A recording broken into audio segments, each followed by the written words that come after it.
Break the mental cage. Introduction. Every person lives within the limits of their own making. Most never pause long enough to realize this, and fewer still examine the boundaries that govern their decisions, their aspirations, and the trajectory of their lives. Yet these limits, so often accepted as fixed and immovable, are seldom based on fact. They are formed from assumptions we adopted long ago, reinforced through repetition until they hardened into belief.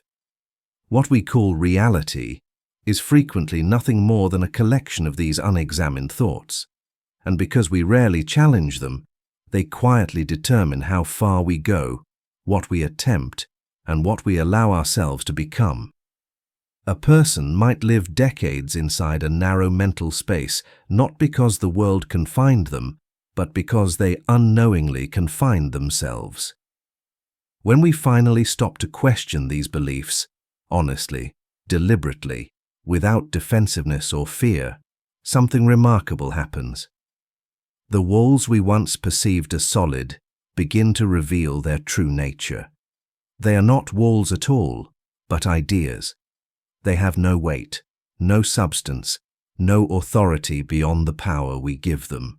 And the moment we recognize this, we step out of the cage we once believed was our world. We discover that the boundaries were never real, that the door to a larger life has been open all along, waiting for us to walk through it. Chapter 1.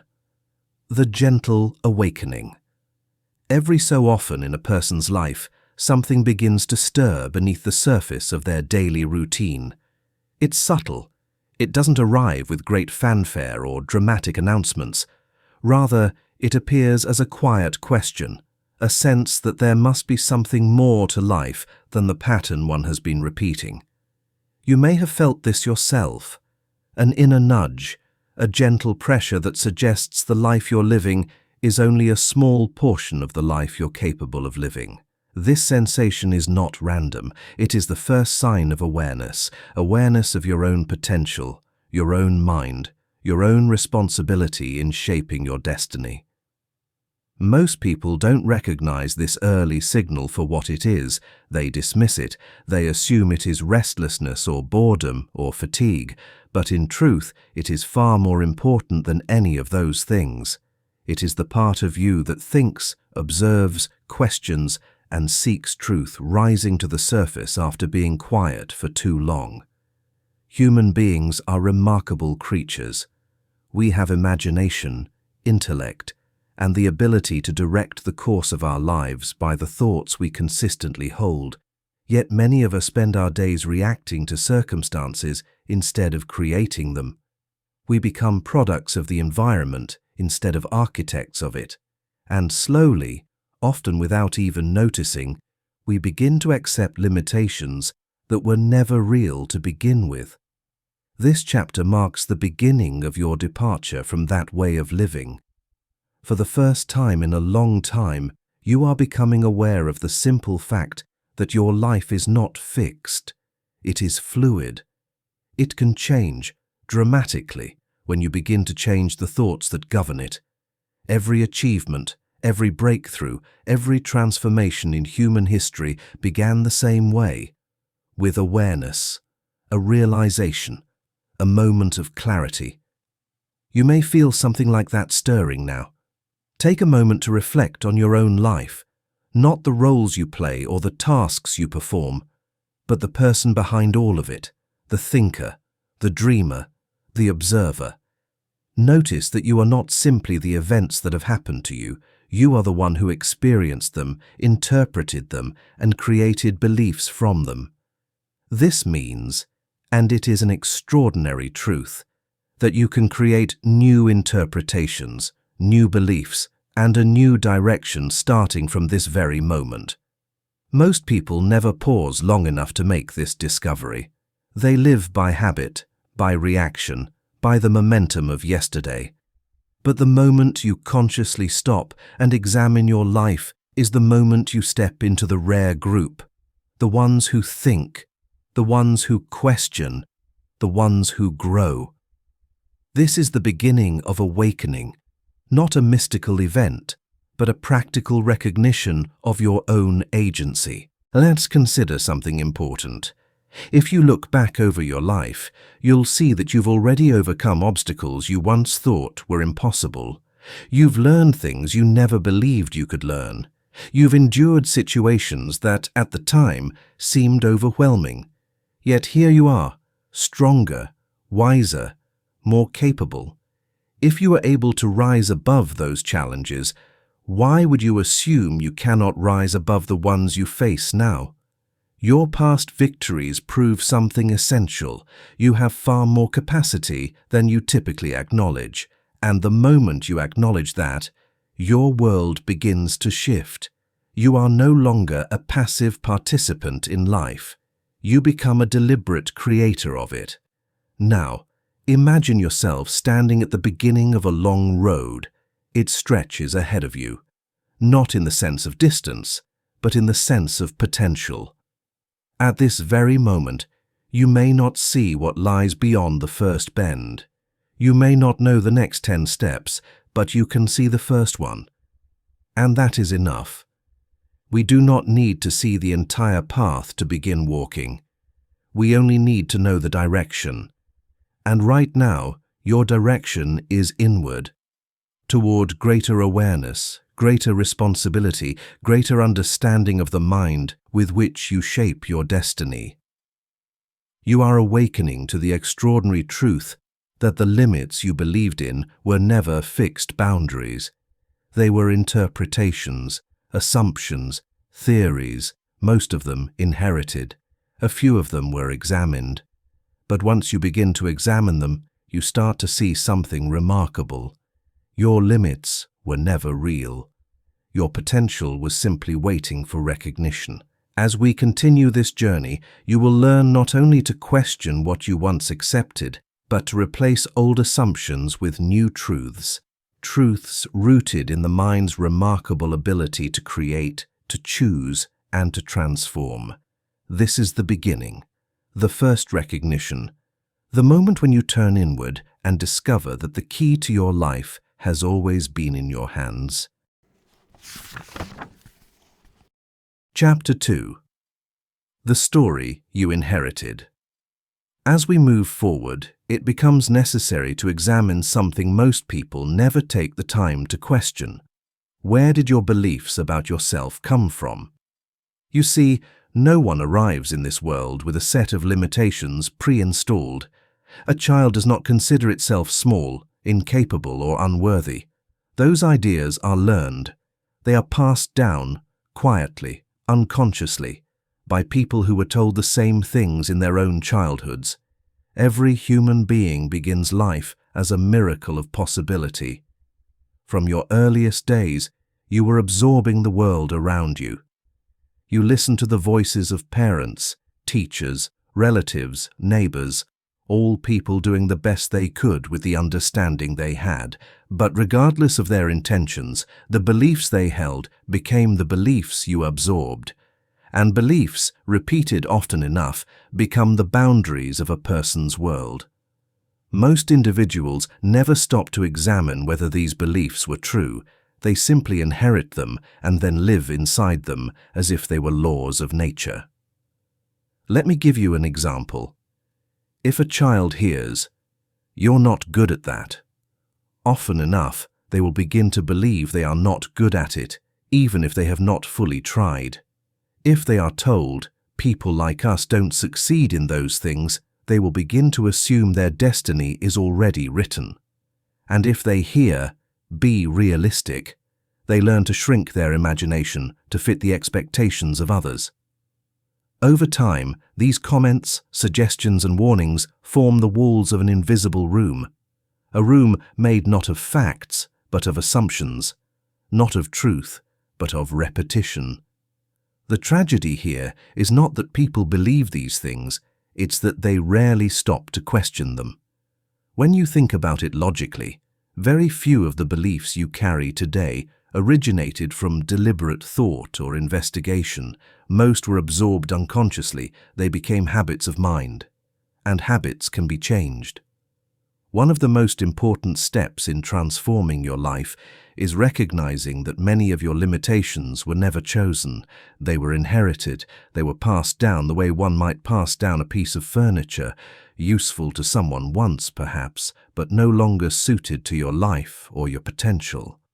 The question worth asking is this: who made the original decision that I should think this way? When you trace most limiting beliefs backward, you'll find they began with someone else, a worried parent, a stressed teacher, a fearful grandparent, a discouraged friend, or a society that values safety over possibility. Understanding this is not about assigning blame, it is about reclaiming your power. Because once you see that a belief came from outside you, you also realize you have the authority to release it. Let's look at this more closely. Think of a young oak tree. If it grows inside a small container, its roots can only expand to the size of that container.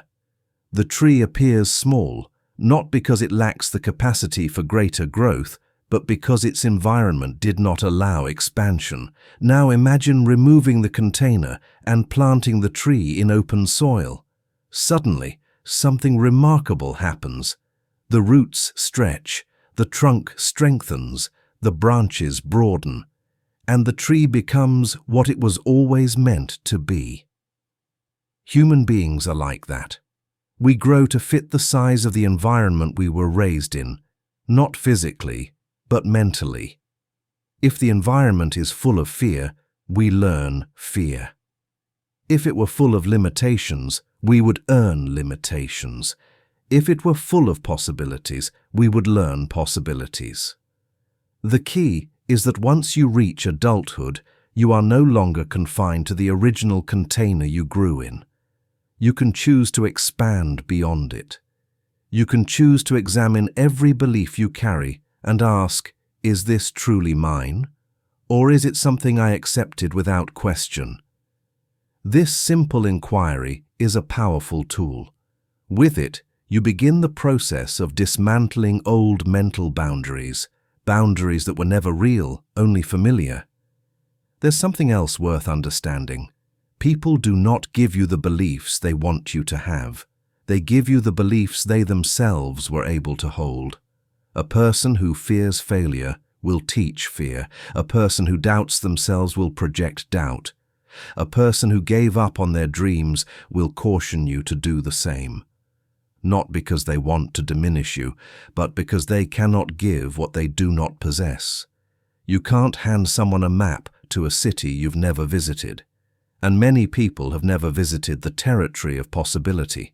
They live within the limits they inherited, and so they pass those limits forward. But now you are awakening, you are questioning, you are doing what very few people ever do. You are examining the foundation of your thinking. This is how change begins. When you identify a belief that didn't originate from you, it loosens its grip. When you recognize it as inherited rather than chosen, it loses its authority. And when you consciously release it, you create space for new ideas, ideas rooted in truth, awareness, and your own potential. You are not the product of your past environment. You are the product of your present thinking, and your thinking can change. This chapter is your invitation to take back authorship of your life, to question what you once accepted, to recognize that many of your limits were never yours, and now that you see the difference, you are free to choose again. Chapter 3. The Voice Within. Every meaningful change in a person's life begins with a decision. But before a decision is made, a signal always precedes it, something subtle, internal, and unmistakably personal. Most people call it intuition. Others call it inner guidance, instinct, or a feeling. Regardless of the name, it is the same phenomenon, the quiet voice within you attempting to direct the course of your life long before circumstances force you to act. This inner voice is not mystical in the fantastical sense. It is one of the most natural faculties of the human mind. It is the part of you that observes before you speak, that knows before you rationalize, that senses a direction before you can explain why. And if you listen carefully, you will discover something interesting. This voice has been trying to communicate with you for years. You may have heard it when you were about to make a decision that didn't feel right. You may have sensed it when you stayed in a situation that was slowly diminishing you. You may have felt it when you encountered an opportunity that frightened you, but still sparked something inside you. No matter the situation, this inner voice has one purpose: to guide you toward the highest expression of your potential. Most people ignore this voice for a simple reason: they have been trained to trust outer authority more than inner clarity. From childhood, we are taught to listen to parents, teachers, and social expectations. While these influences can be valuable, they often overshadow the one guide uniquely tuned to your individual path. The result is that many adults move through life disconnected from their own inner direction. They follow a pattern someone else created, accept beliefs someone else handed to them, and pursue goals someone else thought were sensible. And in doing so, they silence the only voice uniquely qualified to guide them, their own. Let's examine this inner voice more closely. If you pay attention, you'll notice it speaks in a distinct manner. It does not shout, it does not argue, it does not pressure or frighten. Instead, it uses subtle signals: an uneasy feeling when you're off course, a sense of peace when you're aligned, curiosity when something matters, discomfort when something doesn't. These signals are as reliable as a compass if you learn how to read them. Consider how the mind works. Your conscious thoughts represent only a small percentage of your mental activity, roughly the equivalent of a captain giving orders on a ship.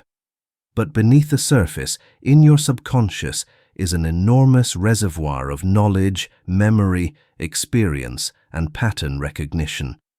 This deeper part of your mind processes far more information than your conscious mind can handle. The voice you hear, the intuition, is this deeper intelligence relaying information to you. Not in paragraphs or commands, but in impressions and impulses. When something feels right without explanation, that is your subconscious identifying alignment long before your logical mind can articulate it. And when something feels wrong, it is this same intelligence signaling a divergence from the path that would lead to your growth. Most people underestimate this inner guidance simply because it lacks the drama of external instruction. It will never demand your attention. It will never insist on being heard, but it is always present, always observing, always guiding. The key question is, are you listening? Think about the most important decisions you've made in your life.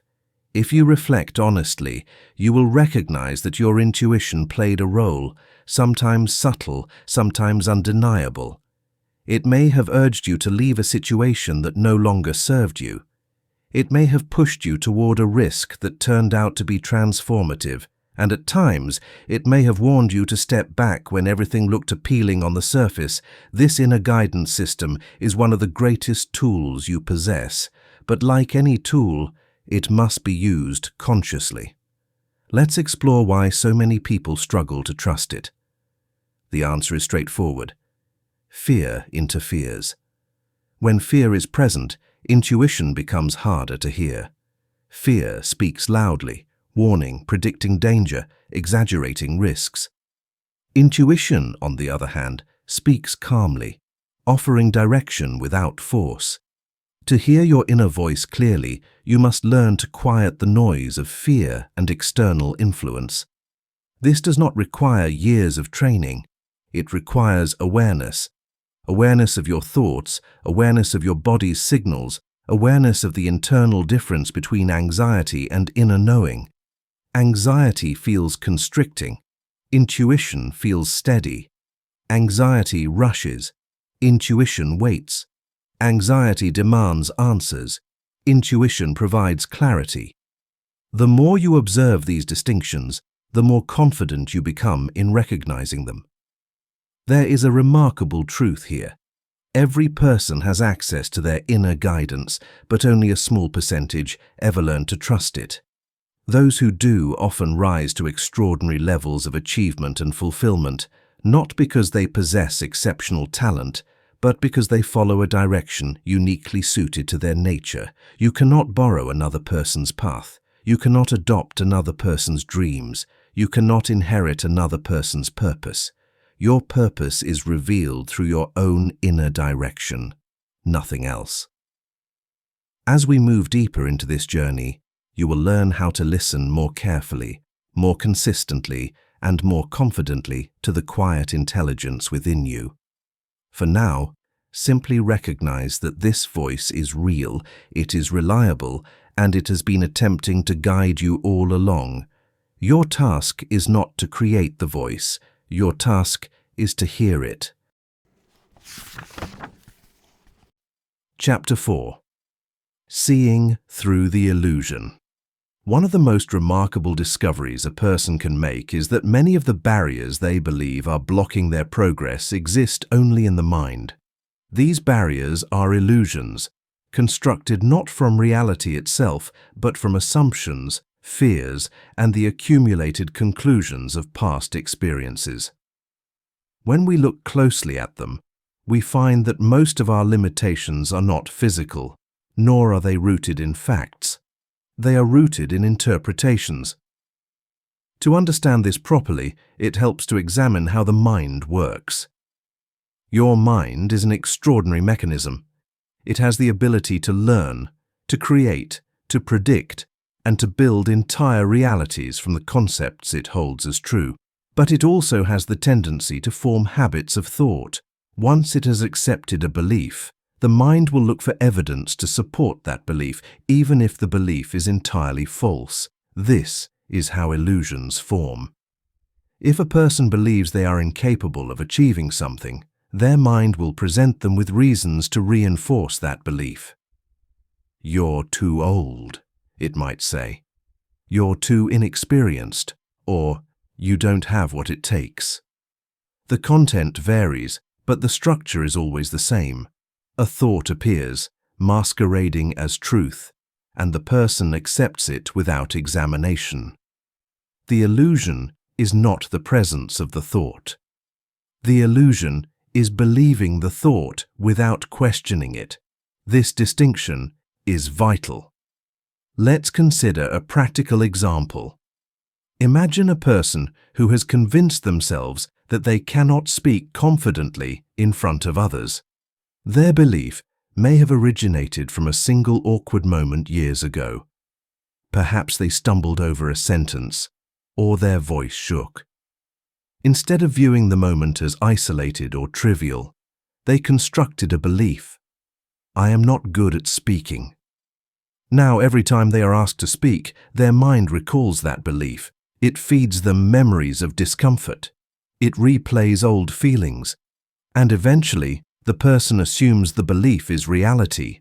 But the belief was never reality. It was an interpretation of a single event. If the person were to examine that belief, they would discover something transformative. One moment in time does not define who they are, nor does it limit who they can become. This is what it means to see through the illusion. You examine the boundaries you've accepted and ask a simple question. Is this based on fact, or is this a story I've been telling myself? For most people, the answer will be surprising. They will find that the majority of their perceived limits are stories that were never investigated, only assumed. When you begin to question these assumptions, something remarkable occurs. The barrier weakens, the illusion loses its authority, and the mind is forced to reconsider what is actually possible. This practice is not about blind optimism. It is not about pretending that challenges don't exist. It is about recognizing that challenges are not the same as barriers, and that many of the obstacles you believe are immovable exist only in your interpretation of them. Let's look at another way illusions form: through repetition. If a thought appears often enough, the mind accepts it as true simply because it is familiar.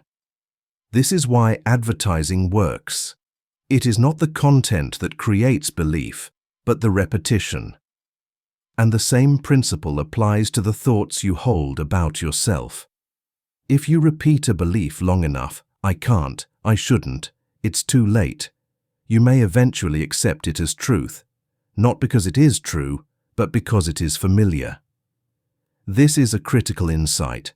Familiarity is not the same as truth. Once you understand this, you gain the ability to separate yourself from the illusions created by habit. You begin to see that your self-imposed boundaries are not walls, but shadows. Shadows created by old thoughts projected into the present. A shadow can look solid from a distance. It can seem imposing, but the closer you move toward it, the more clearly you see that it has no substance. This is precisely what happens when you question your limitations. A person may believe they can't pursue a new career, or can't learn a skill, or can't improve a relationship. Yet the moment they take one step forward, one honest examination, one deliberate action, the illusion loses its solidity. What felt intimidating becomes manageable. What felt impossible becomes achievable. Progress requires movement, and movement dissolves illusion. This is why the most successful individuals in any field are not those who never experience doubt or fear. They are those who refuse to accept those feelings as truth. They examine their thoughts, they question their assumptions, they move toward the shadow until it disappears. Every time you face a fear or challenge directly, you are doing the same thing. You are walking toward the illusion, and with each step, your world becomes larger. As you continue this journey, remember this principle. Your limits are not defined by the world, but by the beliefs you hold about the world. If a belief limits you, question it. If a thought restricts you, examine it. If an assumption diminishes you, release it. You are not here to live inside illusions. You are here to see through them. Chapter 5: The Inner Blueprint. Every structure ever built began as an idea. A bridge, a library, a ship, a skyscraper, none of them appeared by accident. Each originated as an invisible design in someone's mind long before it took physical form. The blueprint came first, the structure followed. Human beings operate the same way. Every action, every achievement, every failure, every habit springs from a mental blueprint, your predominant thoughts, beliefs, and expectations. This internal design determines the course of your life with astonishing accuracy. And yet, most people go through life unaware that such a blueprint even exists. They do not question what they believe. They do not examine the thoughts they repeat daily. They do not consider whether their mental patterns are helping or hindering them. As a result, they live by default rather than by design. This chapter is about understanding that inner blueprint and learning how to take deliberate control of it. Let us begin with something simple but profound. You cannot outperform the beliefs you hold about yourself. If you believe you are limited in a particular area, your actions will align with that belief, even if the belief is incorrect. If you believe success is reserved for others, your mind will find ways to confirm that assumption. If you believe your potential is small, your choices will reflect that limitation. The blueprint governs the structure. This is why two people can start in the same environment with the same resources and end up with entirely different outcomes. It is not the circumstances that determine their fate. It is the internal design each person carries. One sees possibility, the other sees barriers, one sees opportunity, the other sees threat, one sees a future worth working toward, the other sees a future already decided. The difference is not in the world itself, but in the interpretation of the world. This is the power of the inner blueprint. Now, how does such a blueprint form? Primarily through three sources. 1. Repetition. What you tell yourself repeatedly becomes part of your identity, whether or not it is true. 2. Emotionally significant experiences. Moments that carried strong emotional weight, successes or failures, leave deep impressions that can shape your self-image for years. 3. Influence from others. Most of your core assumptions were inherited from parents, teachers, peers, culture, and society. But once you understand that your blueprint is formed, you gain the most important realization of all. Anything constructed by the mind can be reconstructed by the mind. A blueprint is not permanent. It isn't carved in stone. It can be questioned, revised, strengthened, and expanded. Just as an architect can look at a design and say, "This can be improved," you can look at your beliefs and ask, "Is this serving me? Is this accurate? Is this who I want to be?" If not, change it. This may sound simple, but simplicity is often mistaken for insignificance. The truth is, nothing could be more significant. The inner blueprint is the foundation of everything you will ever do. When it changes, your actions change. When your actions change, your outcomes change. And when your outcomes change, your life changes. Let's examine what an effective blueprint looks like. A person with a healthy inner design believes the following. They are capable of learning anything required for their progress. Their past does not dictate their future. Obstacles are challenges to be solved, not stop signs. Growth is not only possible, it is expected. Success is a matter of consistent action, not luck. They are responsible for their thoughts and therefore their results. Notice one important thing here. These beliefs do not rely on external factors. They are internal commitments.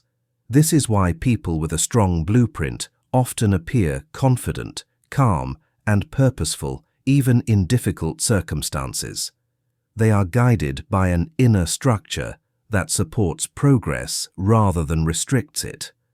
On the other hand, a person with a weak or limiting blueprint believes they are defined by their past. Their potential is fixed. Difficulty means stop. Failure is final. Other people decide their worth. Their desires are unrealistic or unreachable. Such a blueprint produces hesitation, frustration, and stagnation, not because the person lacks ability, but because their internal design prevents them from using the ability they have. Here's the essential truth. Your behavior will always attempt to match your self-image. If you raise the self-image, the behavior must rise with it. If you lower the self-image, the behavior deteriorates accordingly. Your goal, then, is clear. Build an inner blueprint that supports the life you intend to live. You begin by identifying one limiting belief, just one, and examining it.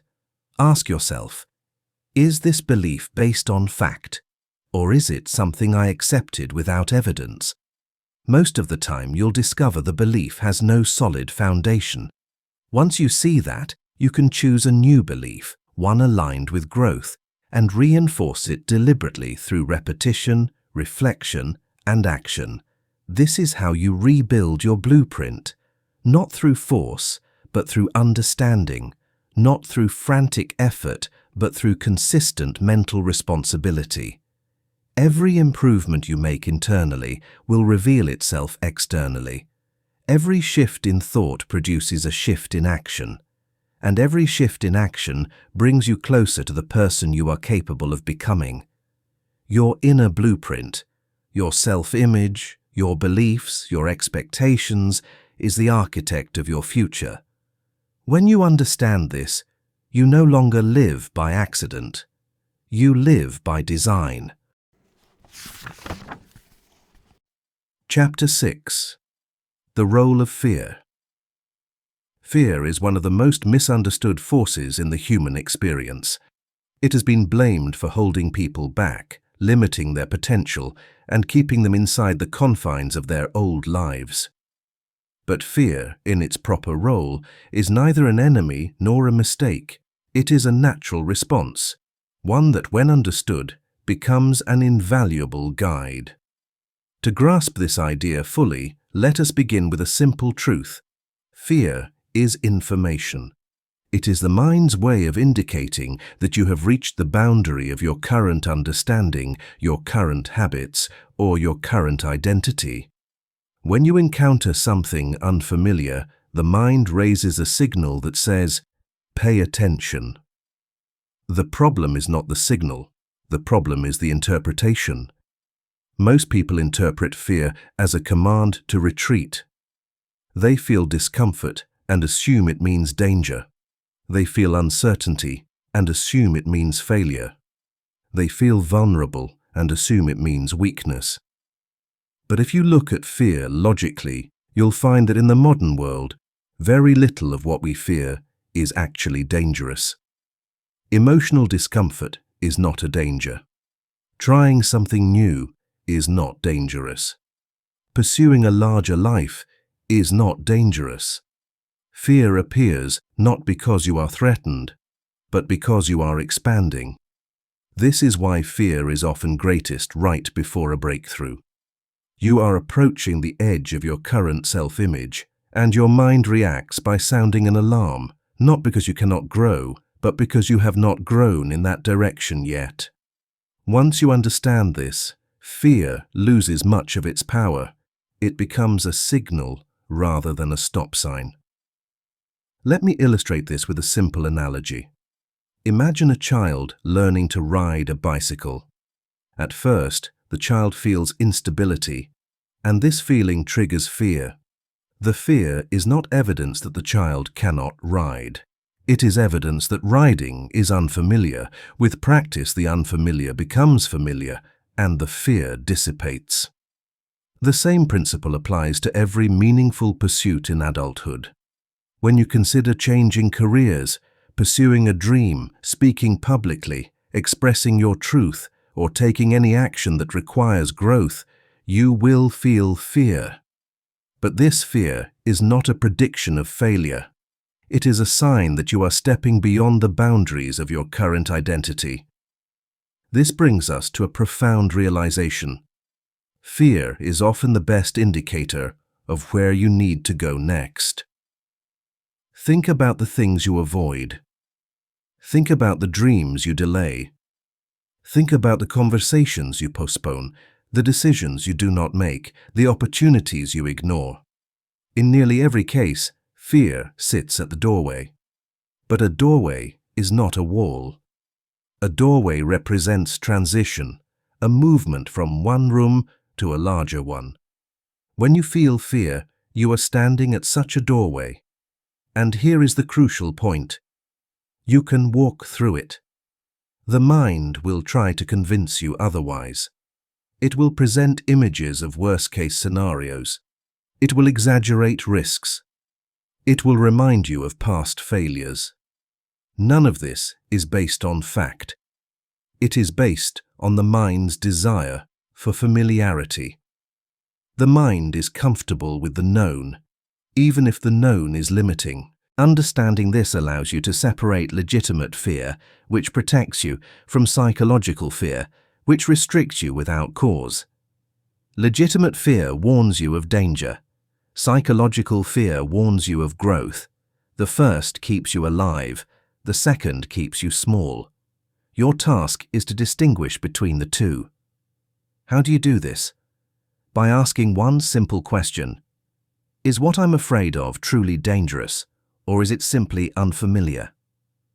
In most cases, the answer will reveal that the fear is a reaction to unfamiliarity. It is not a sign to retreat, it is a signal to advance with awareness. Let us look at fear from another angle. If you examine the lives of highly successful individuals, people in business, science, the arts, and leadership, you will find they share one trait in common. They learn to act in spite of fear. They did not eliminate fear. They understood it. They recognized that the presence of fear meant they were attempting something worthwhile.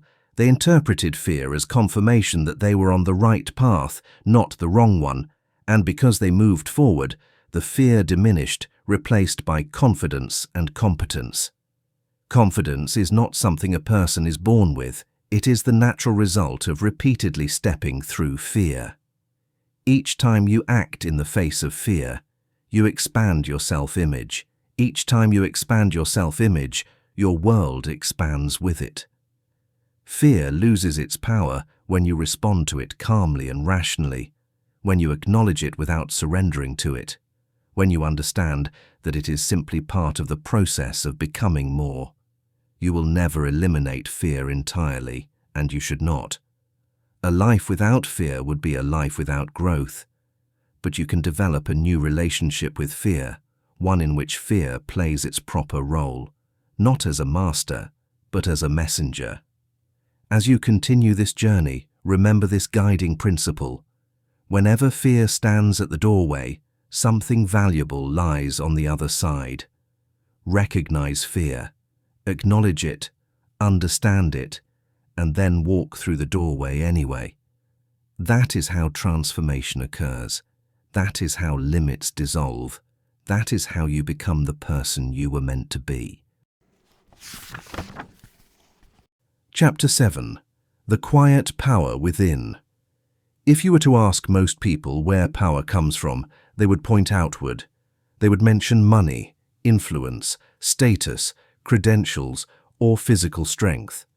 They would list the external indicators society has taught them to recognize, but genuine power, lasting, stable, and transformative power, does not originate outside a person. It comes from within. The quiet truth is this: everything you seek to accomplish begins with an internal state, not an external circumstance. The average person waits for their environment to improve before they feel confident, motivated, or capable. They wait for encouragement, for permission, for the perfect timing.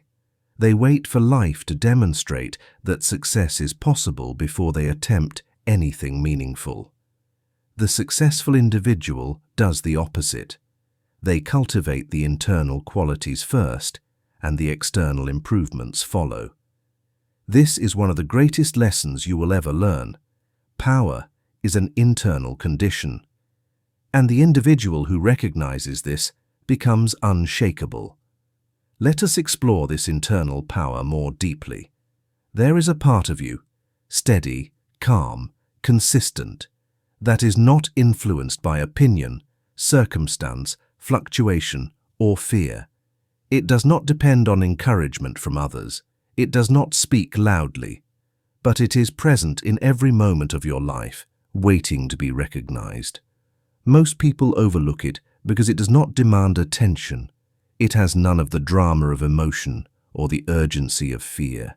Instead, it operates quietly, intelligently, and with remarkable precision. This quiet power is your ability to think clearly. Thinking, real thinking, is the rarest of human abilities. Most individuals do not think. They react. They repeat. They remember. They worry. They speculate. But they do not sit with a question long enough to understand it, nor do they examine their beliefs long enough to see their biases.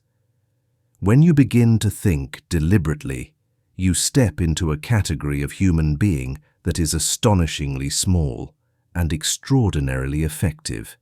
Your power comes from your ability to pause, to observe, to evaluate, to choose, to direct your own mind instead of allowing your environment to do it for you. This is the foundation of inner strength. Let us consider something essential. Every emotion, every decision, every action you take is influenced by the thoughts you hold. If your thoughts are scattered, fearful, or conflicting, your behavior will mirror that confusion. If your thoughts are calm, organized, and aligned, your actions will reflect that clarity. The internal state always precedes the external result. It is not possible for a person with disordered thinking to build an ordered life. And it is equally impossible for a person with disciplined, positive, goal-oriented thinking to remain in disorder for very long. The mind shapes the world of the individual with remarkable consistency.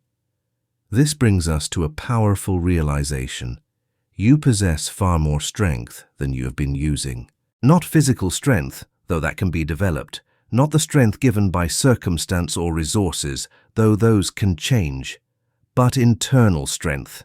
The strength to direct your thoughts, to regulate your responses, to maintain your vision in the face of uncertainty. This is the quiet power that determines your destiny. Let us consider confidence for a moment. Many people believe confidence is the result of success. They assume only those who have achieved great things have the right to feel confident. But the truth is the reverse. Success follows confidence, not the other way around. Confidence is the internal recognition of your ability to direct your life. It is the quiet assurance that you can learn what needs to be learned, do what needs to be done, and persist until the goal is reached. This assurance does not arrive through luck. It arrives through understanding. When you understand that you control your thoughts, and that your thoughts control your results, you begin to realize just how powerful you truly are. Another element of inner strength is discipline. Discipline is not harshness or force. It is simply the ability to hold your attention on what matters instead of letting it wander to what does not. It is the decision to remain consistent in your actions even when motivation fades. Discipline is quiet. It does not announce itself, but the results it produces speak louder than any temporary burst of enthusiasm.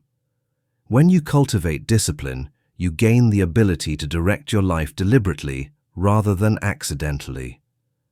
Finally, there is resilience, the ability to recover from setbacks.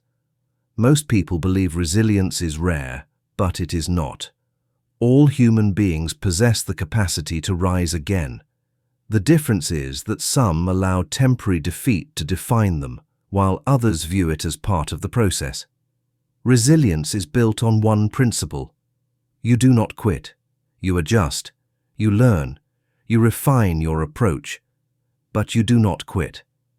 And each time you refuse to quit, your inner strength grows. Each time you stand up again, your confidence deepens. Each time you persist, your blueprint expands. Quiet power is not dramatic, but it is unstoppable. It is composed of clarity, discipline, resilience, and the understanding that your mind is the architect of your life. Every step you take toward developing this internal strength will transform the world around you. Slowly at first, then rapidly, as your thoughts begin to shape your actions and your actions begin to shape your destiny. Your greatest asset is not outside you, it is within you, and the more you cultivate it, the more your life will reflect the extraordinary potential you carry. Chapter 8. Following the Inner Path. Every individual carries within themselves a direction, a path uniquely suited to their nature, strengths, and aspirations. This path is not always obvious. It is not printed in a book or handed to us at birth, but it is there, quietly present, waiting to be recognized. Most people never discover it because they look outward for direction rather than inward. They wait for circumstances to declare what they should do. They follow the crowd, imitate trends, or pursue goals that have nothing to do with their genuine interests and everything to do with external approval. But progress in life, real progress, begins when a person listens to something deeper than circumstance. It begins when they recognize that the only reliable compass for their life lies within. Let me begin with a foundational principle. Your life works best when it is aligned with your authentic nature. When your goals, decisions, and actions are built on the foundation of who you genuinely are, not who you were taught to be, not who others expect you to be, you gain a sense of clarity and momentum that most people never experience. It feels as if life itself begins to cooperate with you because you are no longer acting in opposition to your own truth. In earlier chapters, we discussed the inner voice, intuition, inner guidance, the quiet intelligence beneath your conscious thoughts. Following the inner path is the natural extension of that idea. It means recognizing that your mind is not simply reacting to life, but directing it, and that your guidance system is always active, always presenting you with subtle cues about what feels right and what does not. Think for a moment about the moments in your life when you felt most alive. Perhaps it was during a project you enjoyed, a conversation that sparked something in you, or a challenge that brought out your best qualities. These moments were not random. They were indicators. Your inner path reveals itself through enthusiasm, curiosity, and a sense of meaningful engagement. Where your interest naturally goes, your path begins. This may sound simple, but most people ignore it. They tell themselves, "I shouldn't be interested in that," or "that's not practical," or "that won't work." And so they choose professions, relationships, and lifestyles that have nothing to do with who they are. Years later, they wonder why life feels dull or directionless. Your inner path does not shout for attention. It presents itself quietly through the pursuits that energize you, the ideas that refuse to leave your mind, and the small moments when time seems to disappear because you are so absorbed in what you're doing.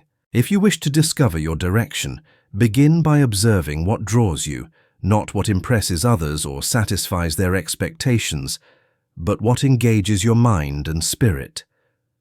There is a second element to following the inner path, and it is equally important.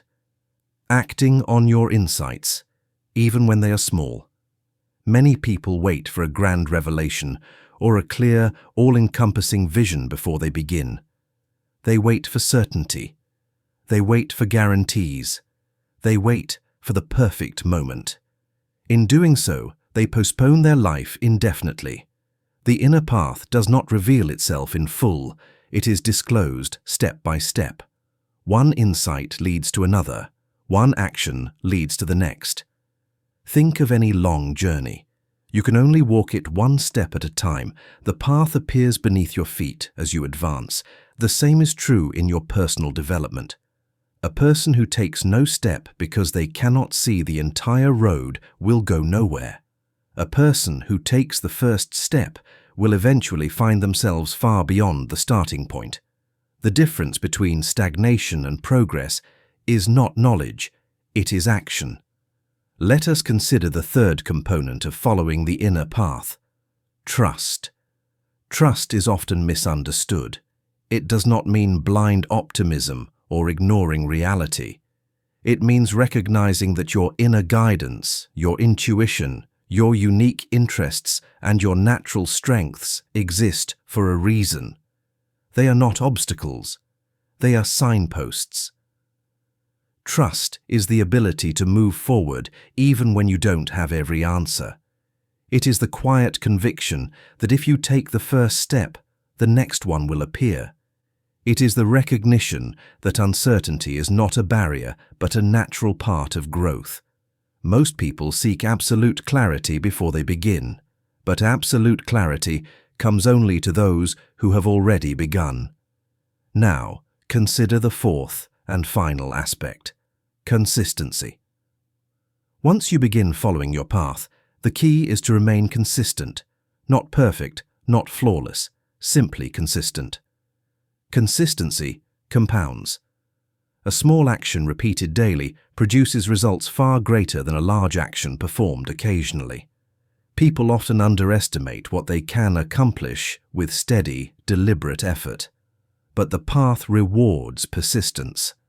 Every day you follow it, even in small ways, your life aligns more closely with your true nature.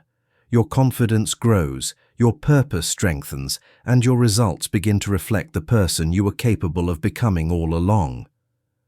Let us summarize this clearly. Your path begins with recognizing what genuinely interests and energizes you. It continues with small, deliberate actions taken in that direction. It is sustained by trust. Trust in your inner guidance, trust in your ability to learn, trust in the process. And it is realized through consistency. When you live this way, you no longer drift through life. You move with direction, purpose, and clarity. And as a result, your life becomes a reflection of your highest potential, not your fears or inherited limitations. Following the inner path is not complicated. It requires awareness, courage, and steady action. But those who commit to it discover something extraordinary.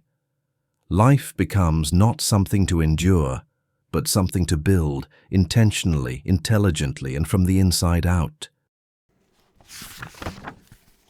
Chapter 9. Trusting the Unseen. One of the most challenging lessons for any individual to learn is the importance of trusting what cannot yet be seen. Human beings are naturally inclined to look for evidence before they commit to a course of action. We want confirmation. We want results. We want security. But the paradox of achievement is this: the results appear after the commitment, not before. Every meaningful accomplishment in history began with a person who trusted something that did not yet exist in physical form. A vision, an idea, a possibility. They believed in the unseen long enough for it to materialize. This principle is especially important when you're changing your life, expanding your identity, or stepping into a future you've never experienced. You cannot rely solely on what is visible, because the visible is simply the byproduct of your past thinking. The future you want to create requires a different kind of perception. To understand this properly, let us look at the nature of thought. A thought has no physical mass. You cannot touch it, weigh it, or place it on a table.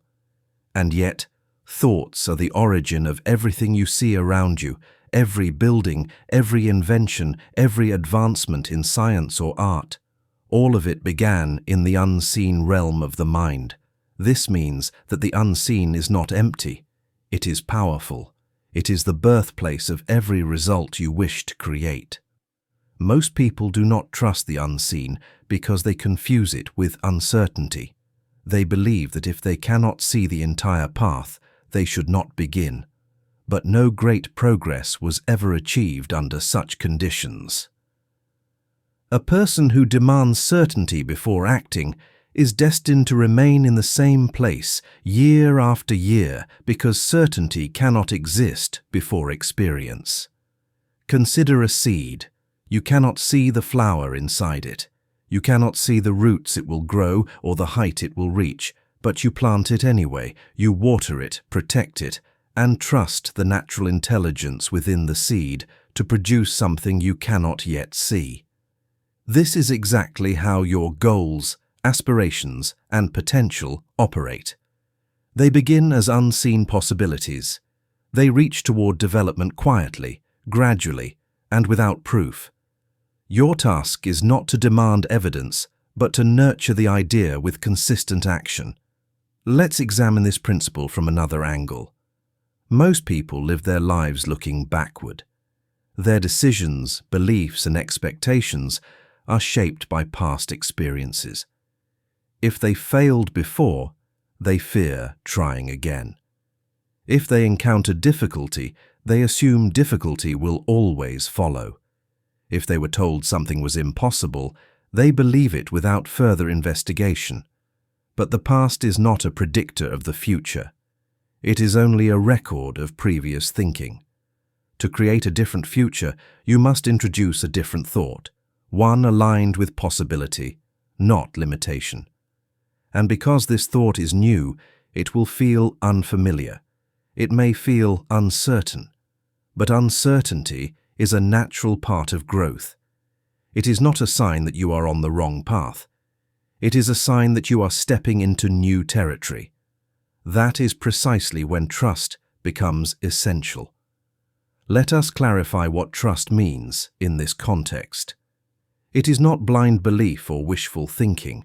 It is a calm, reasoned understanding that your thoughts shape your actions shape your results, and therefore the future is created through consistent, directed effort. Trust is the ability to hold a vision in your mind, even when its physical form has not yet appeared.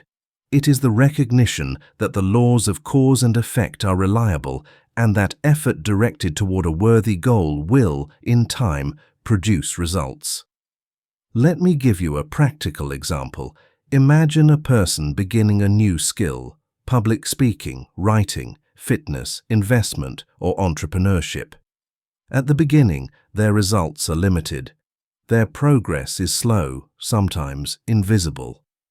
If they rely only on what is seen, they will quit, believing that their efforts are producing nothing. But the unseen progress is immense. New neural pathways are forming, confidence is growing, knowledge is accumulating, skills are developing.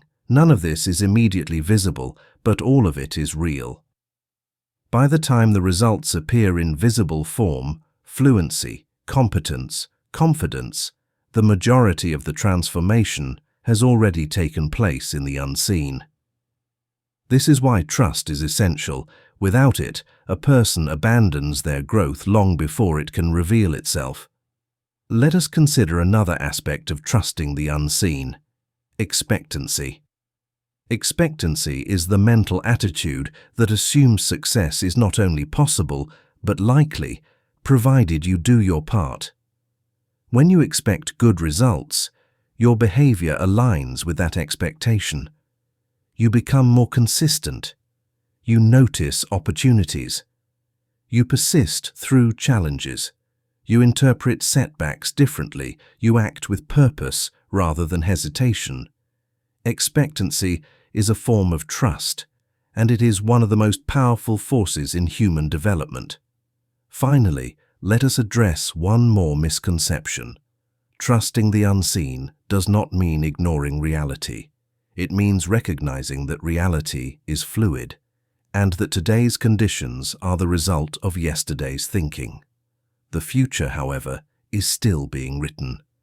Trusting the unseen means understanding this simple equation. Your thoughts today determine your results tomorrow, and because you are capable of choosing your thoughts, you are capable of shaping your future. As you continue this journey, remember this principle. You do not need to know exactly how everything will unfold. You only need to know the direction you are moving in, and trust that consistent action will bring the unseen into form. The seed becomes the tree. The idea becomes the achievement. The unseen becomes the seen. That is the nature of growth. That is the nature of success. And that is the nature of your potential. Chapter 10. The Discipline of Action. There comes a point in every journey of personal growth when thought alone is no longer sufficient. Thought is the blueprint, the design, the vision. But a blueprint, no matter how detailed, will never become a building unless action follows. This is a law of life as unyielding as gravity. Ideas must be acted upon to produce results.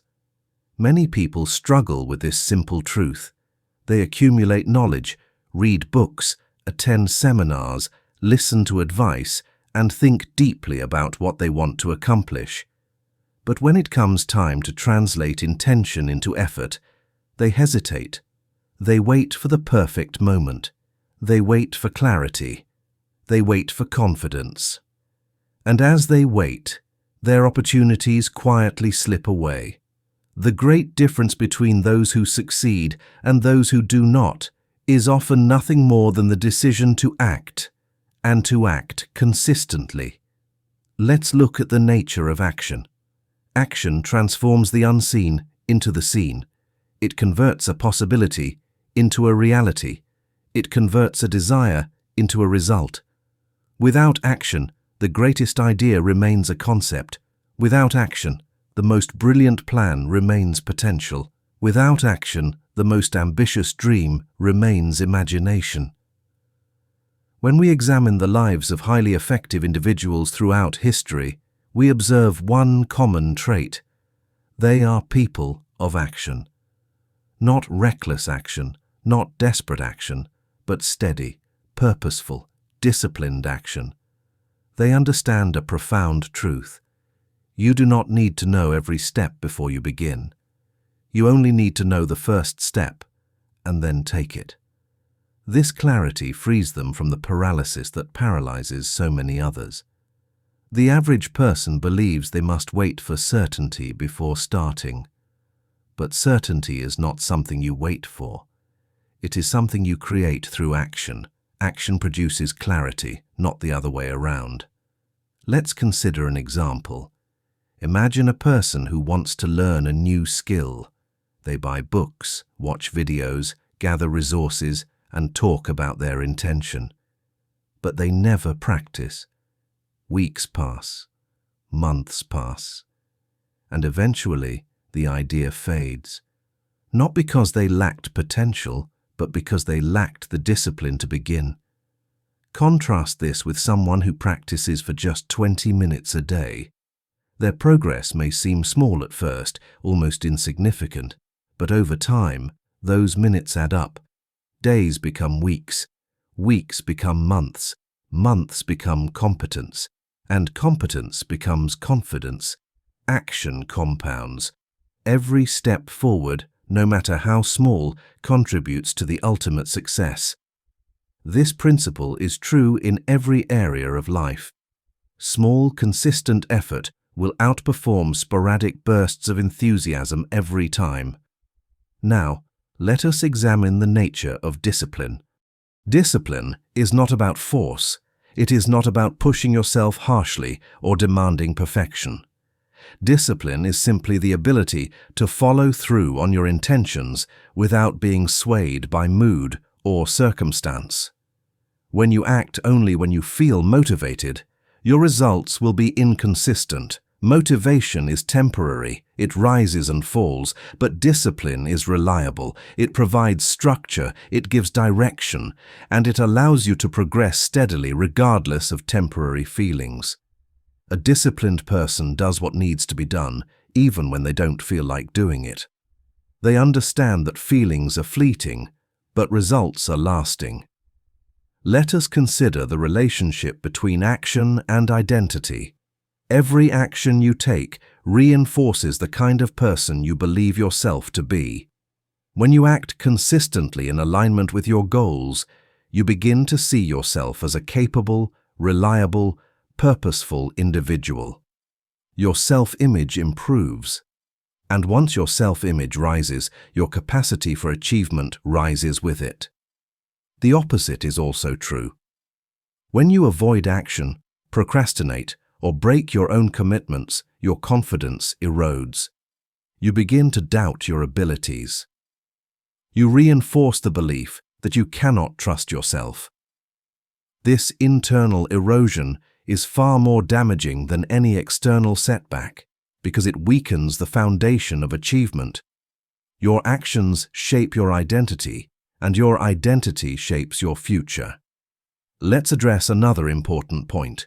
Action does not guarantee immediate results. This is where many people falter. They take a few steps, encounter resistance or slow progress, and quickly assume their efforts are not working. But action often produces invisible progress long before it produces visible results. A seed does not sprout the day after planting. Muscles do not strengthen after a single workout. A business does not flourish after its first week. A skill does not mature after a few attempts. The results come with persistence, and persistence is a form of discipline. People often underestimate how capable they are because they underestimate the power of sustained effort. 10 minutes each day, 1 phone call each day, 1 page written each day. These tiny actions, multiplied over time, create extraordinary outcomes. As you continue this journey, remember this simple, unwavering truth. Action is the great equalizer. It bridges the gap between potential and achievement. It eliminates the illusion of limitation. It turns fear into confidence. It transforms dreams into results. Nothing grows without action. Nothing changes without action. Nothing improves without action. Thought sets the direction. Action brings it to life. If you commit yourself to disciplined, consistent, purposeful action, even on the smallest scale, you will accomplish more in 1 year than most accomplish in a decade. The formula is simple. Decide clearly, act consistently, persist intelligently. This is the discipline of action. Master it, and you master your future. Chapter 11. The Breakthrough Point. There comes a moment in every meaningful pursuit when something shifts, quietly at first, then unmistakably. It is the moment in which the effort you have invested, the discipline you have maintained, and the changes you have made internally begin to produce visible, undeniable results. This moment is what we call the breakthrough point. Most people never reach this point, not because they lack talent or desire, but because they underestimate how long it takes for progress to reveal itself. They give up too early, abandoning their path just before the results begin to surface. What they fail to see is that progress often accumulates silently below the surface until the day it bursts into view. To understand this principle clearly, consider a simple analogy. When you heat a pot of water, nothing appears to be happening for quite some time. The temperature rises degree by degree, yet the water looks unchanged. At 210 degrees Fahrenheit, still nothing. At 211 degrees, still no visible change. But at 212 degrees, the water boils. The energy required to produce that final degree is the same energy that went into every degree before it. But because the change was not visible, most people assume nothing was happening. They would be wrong. Growth works the same way. Your efforts accumulate quietly, progressively, and faithfully, until one day, often without warning, you reach a tipping point. What was once difficult becomes natural. What was once unfamiliar becomes comfortable. What once felt overwhelming becomes manageable, and what once seemed impossible becomes simply the next logical step. That is the breakthrough point, the moment when persistence meets momentum. Let us examine how this happens internally. Every action you take, every decision you make, every challenge you overcome alters your self-image. Your self-image is not fixed. It evolves based on your behavior. And as we discussed earlier, your behavior is influenced by your beliefs. When you act consistently in alignment with growth, your beliefs about yourself gradually improve. You begin to see yourself as capable, disciplined, and reliable. This shift in identity fuels further action, and the cycle reinforces itself. There is a compounding effect at play.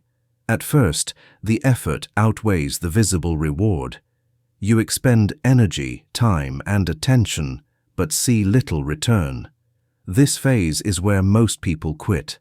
They assume their effort is futile because the results haven't yet materialized. What they do not see is that growth is taking place beneath the surface. Quietly, steadily, building toward a threshold. Once the threshold is reached, the results accelerate, opportunities appear, confidence increases, your skills sharpen, your capacity expands, and your results multiply. This phase is what many people mistakenly call luck. It is not luck. It is the visible expression of months or years of unseen effort. Breakthroughs rarely happen suddenly. They appear sudden only because so much of the progress occurs quietly. Let us consider the psychological component. The mind adapts to whatever is repeated. If you consistently act in alignment with your goals, your mind eventually accepts this as your new standard. You no longer debate whether you are capable. Your actions have proven it. You no longer question whether progress is possible. Your results confirm it.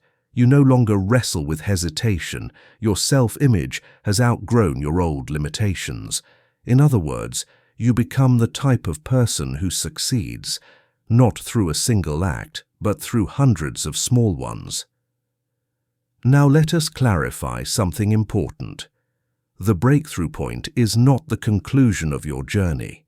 It is the beginning. It is the moment when the path becomes clearer, when your vision strengthens, and when your momentum propels you forward with greater ease. From this point onward, your efforts yield higher returns. You work smarter. Your intuition sharpens. Your sense of direction increases. You recognize opportunities you once would have missed. And you find that challenges no longer deter you the way they once did. This is not because the challenges have diminished, but because you have grown. It is important to understand that a breakthrough is not reserved for the few. It is available to anyone willing to persist through the early stages of slow, invisible progress. It is available to anyone who understands that action compounds and that consistency is more powerful than intensity. It is available to anyone who chooses disciplined effort over temporary comfort. The reason breakthroughs feel profound is that they reflect a shift not only in your results, but in your identity. The person who reaches a breakthrough is not the same person who began the journey.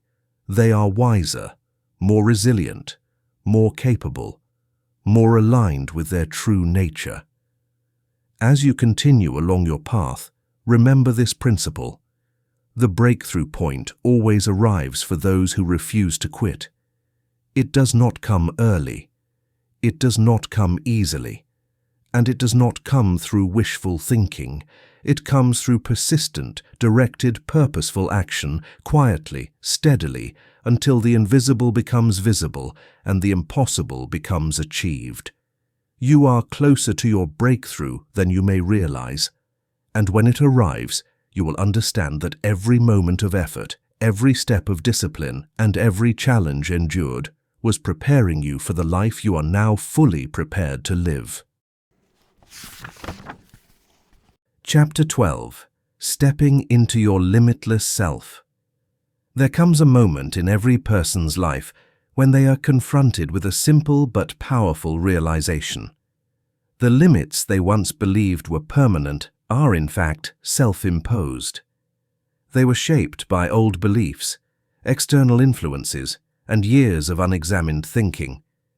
But once seen clearly, these limits no longer hold the same power. They become optional. And with that awareness comes an extraordinary opportunity, the chance to step into your limitless self. This chapter marks the transition from understanding your potential to living it. Let us begin with something fundamental. You are not the same person who started this journey. Your thinking has evolved. Your awareness has expanded. Your self-image has strengthened. Your relationship with fear, discipline, and action has changed. The individual who began this path was operating with inherited assumptions, unquestioned beliefs, and a limited perspective on what was possible. But now, you possess knowledge, not abstract or theoretical knowledge, but practical, usable knowledge about how your mind works and how to direct your life. You have learned that your thoughts shape your blueprint, that your blueprint shapes your actions, and that your actions shape your results.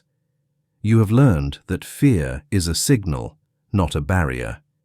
You have learned that consistent action is the great equalizer, and that breakthroughs come only to those who persist long enough to earn them. With this understanding, you are prepared to enter a new chapter of your life, one defined not by limitation, but by deliberate design. Let us consider the nature of a limitless self. A limitless self is not a person without challenges. It is not someone who avoids difficulty or never encounters setbacks. Rather, a limitless self is an individual who recognizes that challenges are part of growth, that setbacks are temporary, and that obstacles are merely opportunities for refinement. A limitless self understands that potential is not fixed. It is expandable, and it expands through consistent, intelligent action. A limitless self does not ask, "Can I do this?" They ask, "How can I?" The shift from doubt to curiosity is one of the clearest signs of personal evolution. Let's examine how a limitless self thinks. First, they operate from a sense of internal responsibility. They recognize that they, and they alone, determine the direction of their life. They do not outsource that responsibility to circumstances, opinions, or luck. They take ownership of their decisions, their thoughts, and their future. Second, they cultivate clarity. They know what they want, or they are actively discovering it through action. They do not drift. They do not wander aimlessly. They choose their direction, and they adjust their course with intelligence and awareness. Third, they practice discipline, not as a harsh requirement, but as a form of freedom. Discipline allows them to control their time, focus their energy, and build momentum. It allows them to act based on purpose rather than mood. Fourth, they maintain a long-term perspective. They understand that significant achievements require time. They do not expect instant results, nor are they deterred by slow progress. They recognize that slow progress is still progress, and that consistency compounds. Fifth, they trust the unseen. They know that the future is shaped by present thought and action, and they act accordingly. They plant seeds with confidence, understanding that growth happens beneath the surface long before it becomes visible. Sixth, they persist. They continue despite difficulty. They refine their approach. They adapt. They improve. But they do not quit. They know that the breakthrough point always arrives for those who continue long enough to reach it.